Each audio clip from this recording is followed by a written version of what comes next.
كنا راجعين انا وهالجحش اسعد من البحر. ايه فقلت له قلت له شو رايك يعني نمر على عمي ابو نادر نعطاه فرخين سمك من هالسمكات المصطادينه ونخليه يتسلى فهنا هو وحسان.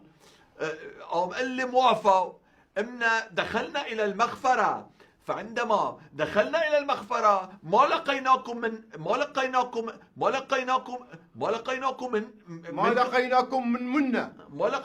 منا في المخفى. مظبوط هذا الحكي لحد هلا. وبعدين طيب بعدين وقعت عيني في المخفر على الغازو.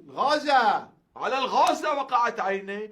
قمت شفطه. اما صحيح الحكي ما صحيح، لانه ما الغازو اللي انشفط، الغازة الضراب السخن اللي شفط شي تاني. اذا شي تاني انا ما دحشني، اللي شفطه بيكون اسعد. انا ما دحشني الا بالغازة. حسان خذ لي هالكر وجيب لي الكر الاولاني. انا الكر الاولاني، هداك الكر الثاني. لك روحوا اثنيناتكم اشحش من بعض. خلصتي؟